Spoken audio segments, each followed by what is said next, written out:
merasa bangga akan dunia yang sementara.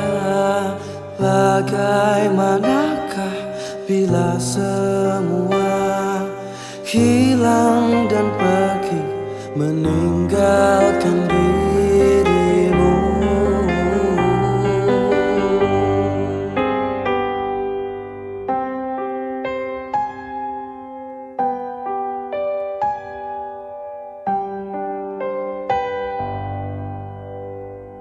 Bagaimanakah bila saatnya waktu terhenti, tak kau sadari? Masihkah ada jalan bagimu untuk kembali mengulangkan masa lalu?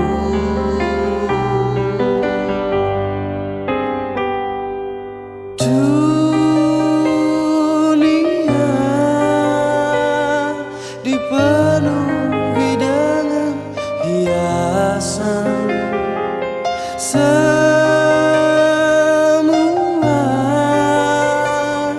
dan segala yang ada akan kembali padanya.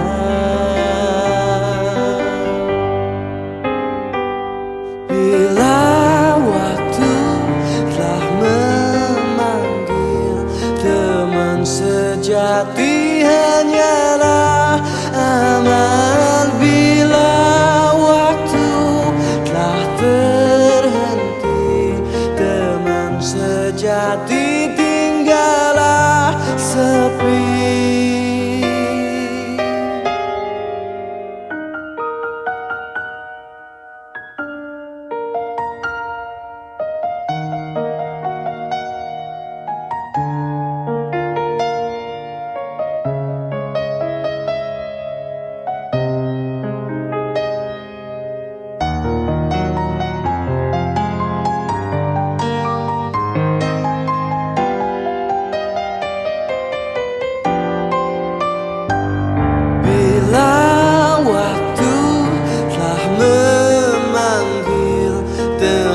Sejati hanyalah amal. Bila waktu telah terhenti, teman sejati tinggallah sepi.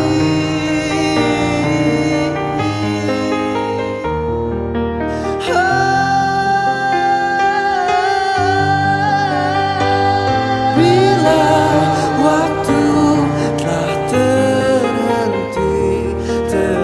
sejati tinggallah sepi.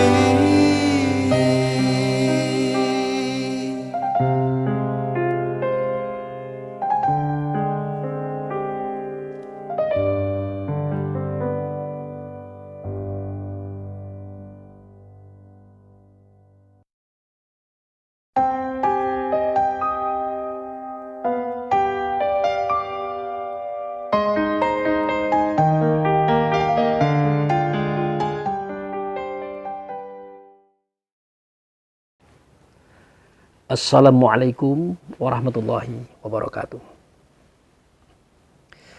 Saudaraku kaum muslimin dan muslimat, saudara sebangsa setanah air dimanapun Anda ada dan berada. Hari ini berjumpa kembali dengan saya, Abu Fikri, dalam rangka menceritakan tentang hal ihwal kematian. Kebenaran, hari Jumat kemarin tanggal 21 Desember 2021 telah berpulang salah seorang sahabat saya yang bernama Johnny Harben. Beliau meninggalkan dunia ini dalam kondisi sakit fisik yang sudah cukup lama. Dan pada hari Jumat, beliau telah dikebumikan. Beliau telah kembali kepada penciptanya, yaitu Allah Subhanahu wa Ta'ala. Saudaraku kaum muslimin dan muslimat, antara saya dengan Johnny Harben. Dan ada satu lagi rekan kami, persahabatan kami, yaitu saudara Saprizal. Jadi sewaktu tahun 1978, pertama kali saya merantau di kota Bengkulu, Johnny Harben ini adalah orang yang pertama kali mengajak saya untuk kader dakwah. Artinya latihan ceramah, latihan tabligh, latihan membaca Quran dan hadis, kemudian menyampaikan itu, menguraikannya. Itu beliau yang pertama kali mengajak saya. Dan kejadiannya adalah di Masjid Al-Furqon, Kebundari. Gurunya adalah orang tua kami, Bapak Amaluddin. Dan ibunda kami, Ibu Nurjana. Dan dibantu dengan ananda beliau, yaitu Bang Musbir. Nah, itu Johnny Harben. Kalau tidak beliau yang mengajak saya pada waktu itu, atas izin Allah, mungkin saya tidak menjadi mubaligh hari ini. Tidak menjadi ustaz hari ini. Karena beliaulah mengajak saya untuk latihan cara menyampaikan isi Quran dan hadis, cara menyampaikan hasrat hati untuk menegakkan kebenaran dan hak. Makanya saya pun ikut beliau latihan dalam acara kader dakwah Islamnya. Yang itu terkumpul dalam kelompok pemuda Muhammadiyah. Nah, sementara saudara Saprizal, ya kami ini ibarat 3 serangkai. Saudara Saprizal adalah orang yang pertama kali yang mengajarkan saya ilmu membaca Quran dengan secara fasih. Alhamdulillah, berkat kepiawaian beliau, 1 minggu cukup saya sudah bisa membaca Quran. Waktu itu usia saya adalah 21 tahun. Nah, jadi pas saya sudah bisa baca Quran, saya juga latihan ceramah, tabligh, dakwah, maka jadilah kami waktu itu ada 3 serangkai. Saprizal dengan suaranya yang bagus, azannya bagus, bacaan Qurannya bagus. Johnny Harben juga bacaannya bagus, azannya bagus. Yang dia ada punya bakat jadi mubaligh atau ustadz. Membawa saya mereka berdua. Yang moderat, yang banyak cabang pemikiran, disatukan dalam konsep yang benar. Seperti yang ada pada kitab Quran dan hadis. Kemudian disampaikan dalam bentuk dakwah dan tabligh. Hingga hari ini. Jadi Johnny Harben, Saprizal, saya adalah satu kesatuan sebenarnya tidak bisa dipisahkan dalam kenangan saya. Terutama peranan saya sebagai da'i atau mubaligh hari ini. Nah, Johnny Harben inilah sekarang sudah kembali menuju Allah dan meninggalkan kami. Tinggal saya dengan Saprizal yang masih ada hari ini. Saprizal ada di Surabaya. Dahulu beliau buka rumah makan di Surabaya. Dan sempat menghadiri acara pernikahan anak saya yang kedua di Bengkulu. Tak lama kemudian dia pulang ke Surabaya. Dan beliau pun ditinggal istri tercinta beliau. Menuju Allah untuk selama-lamanya. Itulah beberapa hal yang menjadikan hari ini saya rasa-rasanya tidak enak. Ada sedihnya juga. Tapi saya maklumi kesedihan saya itu, kegundahan saya itu adalah berdasarkan karena saya kehilangan orang yang saya cintai, orang yang saya kasih dan orang yang saya sayangi, yang mereka adalah pondasi pertama membangun jiwa saya untuk mengenal Quran, mengenal hadis, dan mengenal dunia dakwah. Itu yang tidak bisa saya lupakan. Jadi sebagai kenang-kenangan untuk beliau, Johnny Harben, yang hari ini telah meninggalkan kami berdua, dan juga keluarganya, kaum kerabatnya yang lain, saya nak menyampaikan beberapa kisah atau kisah daripada sesuatu yang dulu pernah kami ceritakan juga. Bahkan pernah kami guyon-guyon di antara kita bertiga ini siapa yang duluan. Ya, dasar saya waktu itu memang dikatakan lancang, mungkin lancang, namanya anak muda.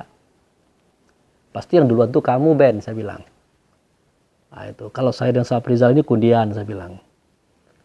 Tapi tidak tahu apakah kata-kata itu terucap, memang itulah gambarannya pada hari ini. Tapi yang pasti saya pernah ngomong itu. Ternyata memang beliau duluan daripada kami. Baik saudaraku kaum muslimin dan muslimat, saudara sebangsa setanah air dimanapun Anda dan berada. Jadi di dalam Al-Quran itu diceritakan, yang bunyinya adalah kullu nafsun za'iqatil maut. Setiap diri pasti merasakan mati. Kemudian kepada kamilah kamu dikembalikan. Jadi ayat ini pendek. Kalau diulang sekali, 2 kali, 3 kali, insya Allah hafal. Misalnya, setiap diri pasti merasakan mati, kemudian kepada kamilah kamu dikembalikan. Dibaca berkali-kali, 3 kali saja insya Allah hafal. Tetapi seperti yang dipesankan oleh Rasulullah. Apa kata beliau? Adinu wal aklu la dinu liman la aklalah. Agama itu adalah akal. Tidak adalah agama itu bagi orang yang tidak punya akalnya. Ya kalau orang tidak punya akal pasti tidak bisa beragama. Kan begitu logikanya. Tetapi yang dimaksudkan oleh Rasulullah itu adalah tidak adalah agama itu bagi diri seseorang. Maknanya kecuali bagi mereka yang menggunakan akalnya untuk memikirkan ajaran agama tersebut. Makanya seketika kita perhatikan ayat tadi, setiap diri pasti merasakan mati, kemudian kepada kamilah kamu dikembalikan. Maka terbuka rahasia. Rahasia apa? Ternyata pada batang tubuh yang satu ini terdapat 2 diri. Yang satu adalah diri yang mati dan yang satu lagi adalah diri yang kembali. Nah, biasanya kalau di dalam acara tabligh musibah, sebelum saya menjelaskan semua itu, audien itu saya tanya dulu. Misalnya bapak-bapak, ibu-ibu, saya tanya dulu. Pertanyaan saya adalah, apakah bapak-bapak pernah lihat orang meninggal? Apakah ibu-ibu juga pernah melihat orang meninggal? Biasanya rata-rata mereka mengatakan, pernah. Pernah. Maka saya katakan, ini saya minta maaf nih. Minta maaf seandainya kita berbeda pemahaman. Maka saya katakan, kalau saya, Abu Fikri, belum pernah melihat orang meninggal. Belum pernah. Selama ini yang saya lihat adalah orang yang ditinggalkan oleh rohnya. Itulah tubuh, badan, jasad. Itulah casing daripada kita. Itulah orang yang ditinggalkan. Ditinggalkan siapa? Tentu ditinggalkan oleh rohnya. Ditinggalkan oleh rohnya. Nah, roh inilah yang meninggalkan. Nah, itu. Yang tadinya kita berkata, mau kemana? Mau melihat orang meninggal. Maksudnya itu adalah melihat orang yang ditinggalkan. Tapi bahasanya orang yang meninggal. Artinya apa? Ternyata kita belum pernah melihat orang yang meninggalkan tubuhnya. Belum pernah. Yang kita lihat adalah orang yang ditinggalkan oleh rohnya. Itulah tubuh, badan, jasad. Itulah casing kita. Jadi tubuh, badan, jasad itulah casing kita, bukan kita. Kalau kita yang mana? Itulah yang dikatakan Allah dalam Al-Quran. Yang bunyinya, inna lillahi wa inna ilaihi raji'un. Sesungguhnya kami datang daripada Allah, akan kembali juga kepada Allah. Itu kita. Siapa dianya? Nah, itulah diri yang kembali. Itulah dia ruh. Itulah diri kita yang sebenar diri. Tapi kalau badan, jasad, tubuh atau casing tadi itu bukan kita. Nah, itulah diri yang mati. Yang dia hanya dimandikan, dikapani, disolatkan, kemudian dikuburkan. Itulah diri yang mati pada kita. Sedangkan diri yang kembali, itulah ruh, itulah diri kita yang sebenar diri, yang dia kembali. Kembali kemana? Tentu kita akan mengatakan kembali kepada Tuhan. Padahal belum tentu. Bagaimana mungkin dia bisa kembali kepada Tuhannya? Boro-boro dia mengenal Tuhannya, mengenal diri pun dia tidak. Nah, ini kajian tentang mati. Semestinya dia kenal dirinya dulu. Baru dia bisa mengenal Tuhannya. Kononlah Tuhan. Jadi kebanyakan kita mengatakan jika ajal sampai, masa kematian datang, yang kita datang daripada Allah akan kembali kepada Allah. Jawabnya belum tentu. Tergantung sejauh mana kita memahami tentang dari mana kita datang. Itu kuncinya. Kalau kita tidak tahu dari mana kita datang, bagaimana kita bisa kembali ke tempat kita datang? Tidak mungkin. Nah, inilah yang diajarkan oleh Allah. Inilah yang diajarkan oleh Rasul, supaya bagaimana caranya kita bisa kembali dengan baik, bertemu dengan Tuhan di tempat dulu kita pernah bertemu dengannya. Nah, itu dia. Nah, makanya Allah Subhanahu wa Ta'ala mengajarkan kepada kita melalui Rasul tentang sholat. Kajian kita ini tidak pernah lepas dari sholat, saudara. Karena sholat ini menceritakan semua kisah, semua kejadian tentang diri kita. Tak satu pun processing kehidupan ini, jika kita paham, semuanya pasti berkaitan dengan sholat. Begitu. Termasuk masalah kematian ini.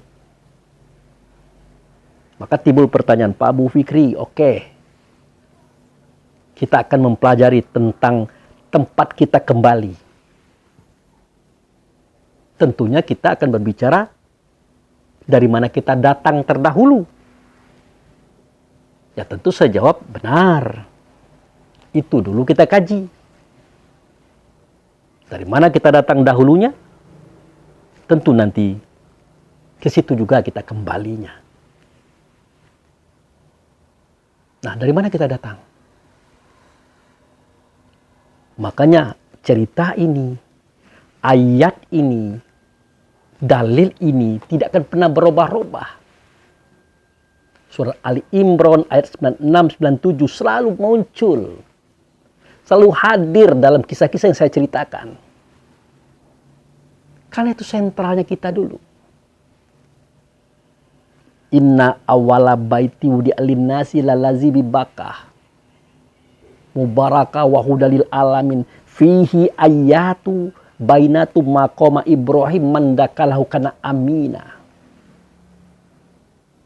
Sesungguhnya rumah yang pertama kali aku yang menjadikannya, kata Allah. Ya. Rumah yang pertama kali aku yang menjadikannya untuk manusia. Itulah rumah yang ada di negeri Bakkah.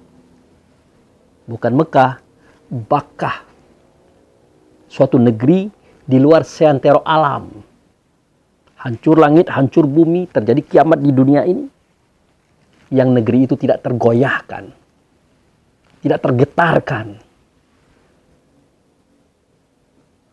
Karena dia adalah negeri yang abadi. Nah, rumah itu diberkati, kata Allah. Petunjuk bagi alam semesta. Padahal seketika Allah mengatakan kata itu, waktu itu, alam semesta belum terjadi. Lalu alam semesta yang mana yang dia maksud? Tentu alam semesta diri. Alam semesta tubuh ini. Yang di dalamnya ada ruh. Ada diri kita yang sebenarnya diri. Kalau minta petunjuk ke rumah itu. Karena rumah itu adalah petunjuk bagi alam semesta. Sebenarnya bukan rumah itu yang petunjuk. Orang yang ada di dalam rumah itu, dialah yang memegang petunjuk, dialah yang memegang agama, dan dialah yang mengajarkan petunjuk, dialah yang mengajarkan agama kepada siapa saja, mulai dari Nabi Adam sampai Nabi Isa, diri kita sampai kiamat nanti. Dialah guru besar itu. Makanya para nabi dan rasul mengatakan beliau adalah Syaidul Mursalin. Syekhnya para rasul. Guru besarnya para rasul. Kenapa? Karena dia memegang petunjuk, dia memegang agama. Jadi kalau isi alam ini ingin minta petunjuk kepada Allah, pasti mendatangi beliau di rumah itu, di luar seantero alam semesta. Begitu. Kemudian dikatakan lagi oleh Allah Subhanahu wa taala pada surat itu, ayat itu juga. Fihi ayatu bainatu maqama Ibrahim mandakalahu kana amina. Di dalam rumah itu, di samping ada yang memegang petunjuk, ada yang memegang agama, terdapat juga ayat-ayat, tanda-tanda. Satu di antaranya tempat tegak Ibrahim. Lalu siapakah dia yang memegang petunjuk dan memegang agama? Lalu siapakah Ibrahim? Lalu siapakah dia ayat? Siapa? Ternyata yang memegang petunjuk, yang memegang agama, dia adalah Muhammad Rasulullah Sallallahu Alaihi Wasallam. Itulah Muhammad awalun, Muhammad yang pertama. Bukan Muhammad yang hari ini kita kenal di dunia. Kalau Muhammad yang hari ini kita kenal di dunia adalah dirinya dia seketika dia telah diberi tubuh, telah diberi badan, telah diberi jasad, telah dititahkan mengajar kaum dan umat yang ada di atas bumi ini, yang ada di bawah langit ini, yang ada di alam semesta ini. Itulah rahmatan lil alamin. Penebar kasih sayang dan cinta atas alam semesta. Beliau itu orangnya.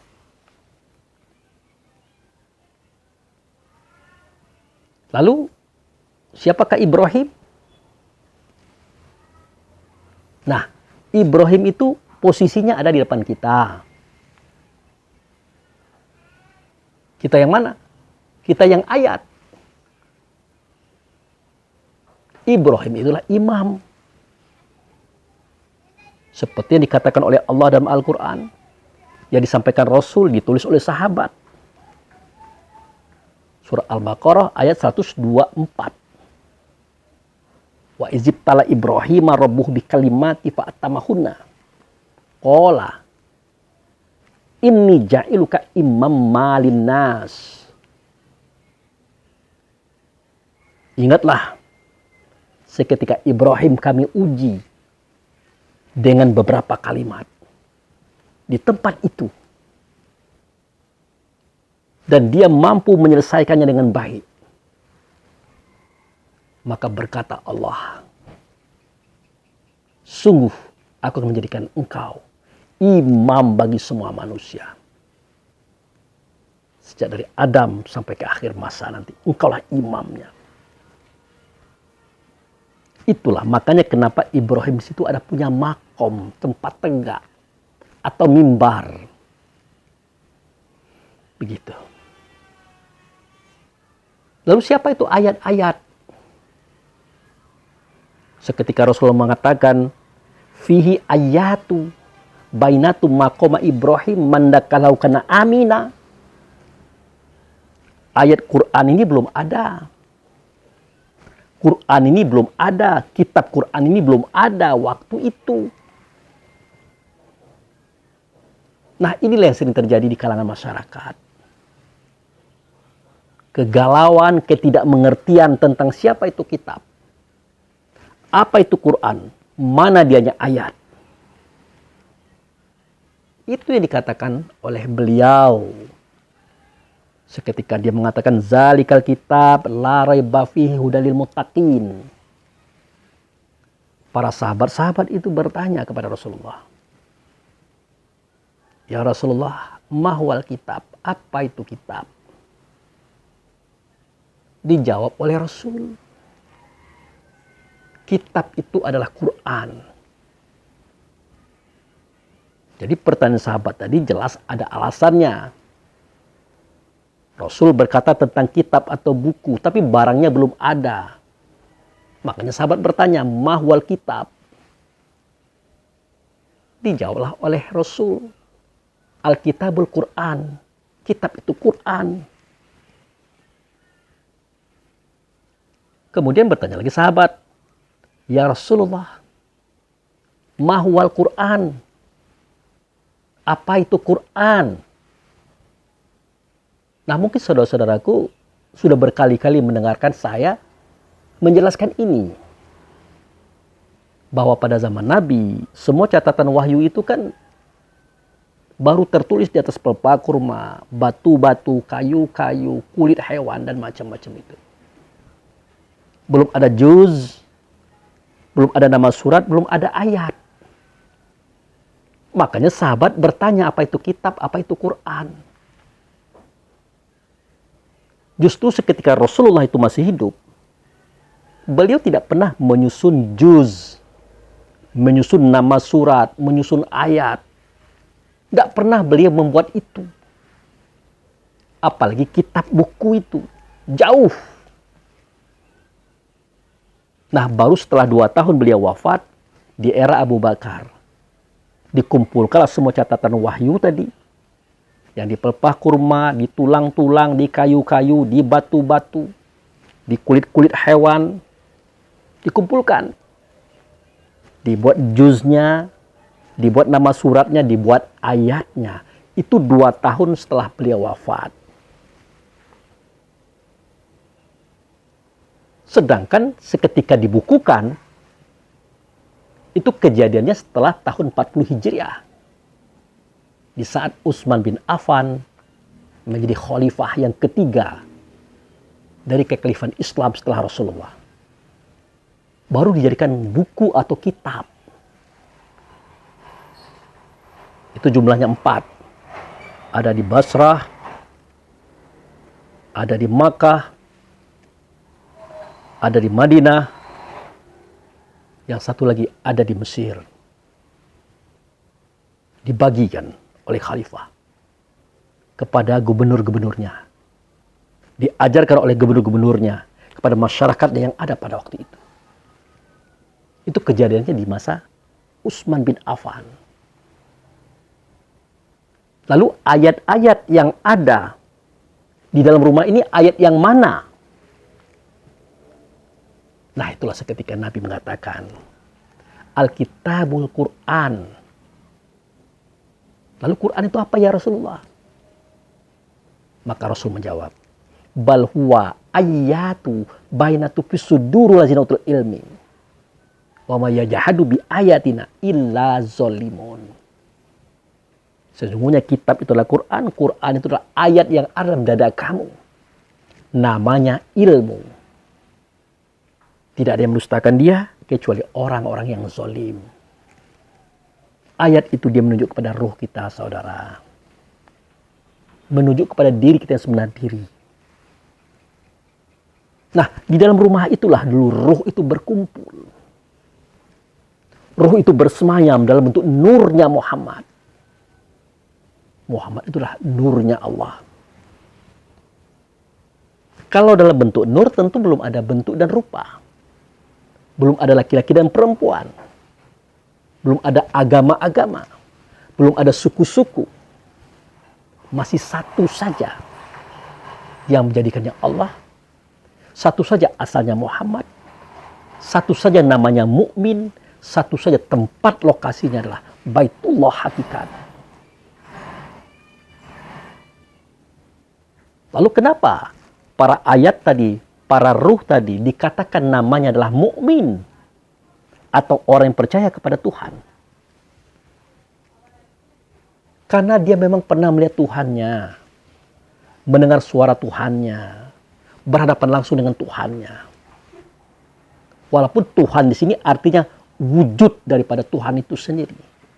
Bukan Tuhan. Wujudnya, keberadaannya. Bagaimana kisahnya? Coba buka surat Al-A'raf 172. Wa iz akaza rabbuka min bani Adam min zuhurihim zuriyatahum wa ashhadahum ala anfusahum alastu bi rabbikum qalu bala syahidna. Ingatlah seketika Allah mengeluarkan semua ruh anak Adam dan mengangkat saksi atas diri mereka masing-masing. Ditanyakan kepada mereka, alastu bi rabbikum, adakah tidak aku ini dengan Tuhan kamu? Siapa aku ini? Yang dianya dengan Tuhan. Itulah wujud serta Allah. Itulah sifatullah. Padanya lah nyata suara Allah, kata Allah, perbuatan Allah. Dialah suri tauladan daripada semua kita. Siapa lagi kalau bukan dia itulah guru besar tadi. Yang membawa petunjuk, membawa agama. Yang dikatakan oleh Allah, wallazi arsala rasulahu bil huda wad dinil haq liyuzhirahu 'ala dini kullihi walau karihal musyrikun. Dia itu Allah mengutus Rasul. Rasul ini membawa petunjuk. Rasul ini membawa agama. Untuk dimenangkan agama ini dari agama-agama manapun. Pada waktu itu dibicarakan tentang agama, tentang pendirian. Dia tidak mengatakan Kristen, Hindu, Buddha, Majusi. Karena itu belum ada pada waktu itu. Nah, kita belum membahas itu. Belum. Nah, jadi yang memegang petunjuk, memegang agama, itulah Rasulullah SAW. Ibrahim siapa? Itulah sang imam. Ayat siapa? Itulah ruh. Itulah diri kita yang sebenarnya diri. Karena kita berada di belakang Ibrahim. Ibrahim berada di hadapan Muhammad, sang pembawa petunjuk dan agama. maka kita adalah makmum, Ibrahim itu adalah imam, sedangkan Muhammad itu adalah kiblat atau hadapan daripada Ibrahim dan ruh semuanya waktu itu. Itu saudara. Akhirnya satu persatu kita diturunkan dari rumah itu ke dunia. Masuk ke kandungan mak kita. Masuk ke dalam casing kita. Kebenaran casing itu laki-laki. Maka jadilah saya dan kita semua laki-laki. Dan seketika casing itu adalah perempuan, maka jadilah kaum ibu semuanya itu perempuan. Kemudian sang ruh tadi dipari di hati kita masing-masing. Baik laki-laki ataupun perempuan. Bahwa ruh itu adalah nurnya Muhammad. Dia tidak laki-laki tetapi ada dalam dada laki-laki. Dia tidak perempuan tetapi ada di dalam dada perempuan. Ada di dalam dada orang Cina, orang Amerika, orang Inggris, orang Belanda, orang Australia, orang Arab, dan orang Indonesia. Semua mereka itulah bersaudara-saudara. Bersaudara. Wahdaniyat. Satu saja yang menjadikannya Allah. Satu saja asalnya Muhammad. Satu saja namanya mukmin karena dia telah menyaksikan keberadaan Tuhan yang ada pada Muhammad. Satu saja tempatnya adalah Baitullah. Makanya seketika bertanya Muhammad, alastu bi rabbikum? Adakah tidak aku ini dengan Tuhan kamu? Siapa Tuhan? Tuhan adalah Allah. Yang dengan Tuhan siapa? Aku, kata beliau. Nah, sejak itu kita percaya bahwa tidak adalah Tuhan itu kecuali Allah. Dan Muhammad itu wujud dan utusannya kepada kita. Dan lafaz itu kita nyatakan dalam bentuk syahadataini. Asyhadu an la ilaha illallah wa asyhadu anna Muhammadar Rasulullah. Aku bersaksi tidak ada Tuhan selain Allah. Tetapi yang kulihat waktu itu, yang kudengar suaranya, aku hadapi dia, adalah utusannya, wujud sertanya, bernama dia dengan nama Muhammad. Itulah tempat pertama kali kita ada di situ, saudara. Jadi dikehendaki semua kita ini nanti, jika sampai ajal, keluar dari hati, keluar dari tubuh, keluar dari dunia, kembali ke tempat itu lagi. Ke Baitullah hakikat. Dulunya kita pernah bersama-sama dengan Muhammad di tempat itu. Itu. Nah, lalu bagaimana cara mendatangi tempat itu? Tempat itu jauh. Di luar sentero alam. Sulit bagi kita mendatanginya. Tidak mungkin. Lalu bagaimana caranya? Itulah maka dimudahkan oleh Allah. Agama ini dimudahkan oleh Rasul. Risalah ini. Yang tadi ada negeri Bakkah.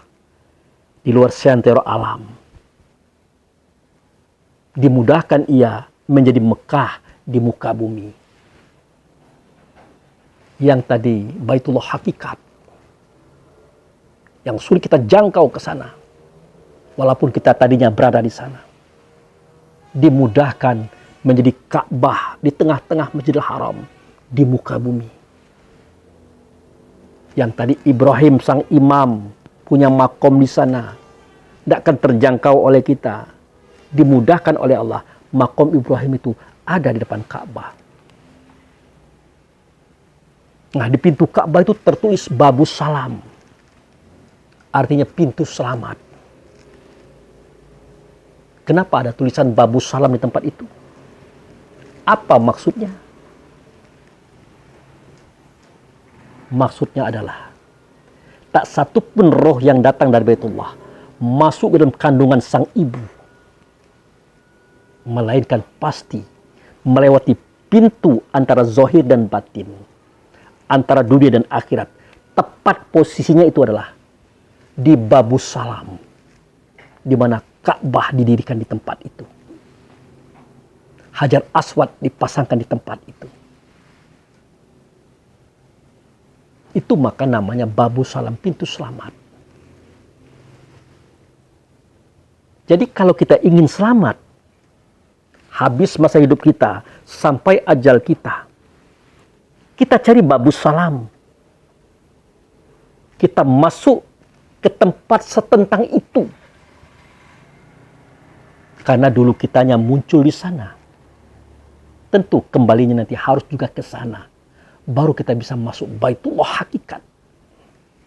Di tempat kita berkumpul bersama-sama dengan Muhammad, dengan Ibrahim, dan dengan kita semua. Termasuk aulia anbiya yang ada. Yang jumlahnya 124.313 orang. Jadi kalau Adam sampai ke Isa kan baru 25.